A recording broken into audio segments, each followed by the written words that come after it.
এই মুহূর্তে সবচাইতে বড় খবর দর্শক বন্ধুদেরকে জানিয়ে রাখি, চন্দ্রবাবু নাইডু এবং নীতিশ কুমার তাদের হাতেই কিন্তু সরকার প্রতিষ্ঠিত হয়েছে এনডিএর। কার্যত তারা যদি ইচ্ছা মনে করে বিজেপি জোট ছাড়বে কি ছাড়বে না সেটা ভবিষ্যতের কথা, কিন্তু সোশ্যাল মিডিয়ায় কার্যত যে লোকসভা নিয়ে কিন্তু উত্তপ্ত পরিস্থিতি হয় আর সেটাই নিয়ে কার্যত বিজেপি কংগ্রেস মুখোমুখি। আর সেখানে বিজেপির দুই সাংসদের সঙ্গে কংগ্রেস সাংসদদের হাতাহাতি, আর এই নিয়ে সোশ্যাল মিডিয়ার মাধ্যমে গুরুত্বপূর্ণ দেখা যাচ্ছে। তাহলে নীতিশ কুমার বা চন্দ্রবাবু নাইডু তাদের ভবিষ্যৎ নিয়ে উঠছে প্রশ্ন। তাহলে কি সরকার ভাঙবে? আসলে কিন্তু তা নয়। আপনারা ভালো করে মনোযোগ দিয়ে বোঝার চেষ্টা করবেন।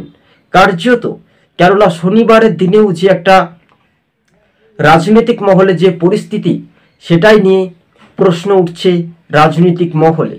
কেননা ইন্ডিয়া জোট, সেখানে কিন্তু একটা বড় একটা তারা ইন্ডিয়া জোটের যে একটা শরিক দলগুলো তারা অন্য দলে সরে যাচ্ছে, বা সেই রকম মতাবেগ অনুযায়ী চন্দ্রবাবু নাইডু এছাড়াও আমরা দেখতে পাচ্ছি যে নীতিশ কুমার কখনোই তারা বিজেপির জোট ছাড়বে বা ভাঙবে বলে মনে হয় না।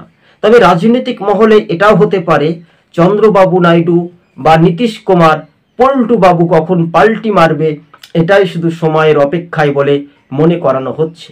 তাহলে যদি বিরোধী রাজনৈতিক দলগুলো তো একজোট নয়, স্বাভাবিকভাবে তেমনি সরকার কোন দলের প্রতিষ্ঠিত হবে আগামী দিনে সেটাই পরিচর্যা হিসেবে দেখা যেতে পারে। আবার এটাও হতে পারে যদি কিনা নীতিশ কুমার প্রধানমন্ত্রী যোগ্য হিসেবে তাকে কি পছন্দ করবে অন্যান্য দলগুলো।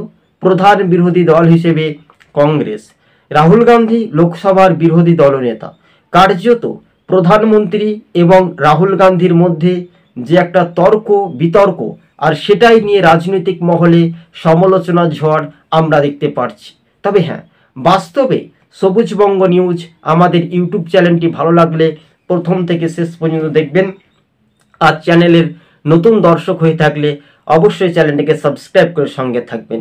কার্যত এটাই রাজনৈতিক মহলে গুঞ্জন পাওয়া যাচ্ছে। সময় এলে ধৈর্য ধরলে কতটা স্পষ্ট হবে ধৈর্যের ফলাফল। আগামী দিন কি বিজেপি না কংগ্রেসের জোট শরিকদের নিয়ে কি সরকার কোন দলের হবে, সেটাই কিন্তু কার্যত জল ঘোলা স্পষ্ট হচ্ছে।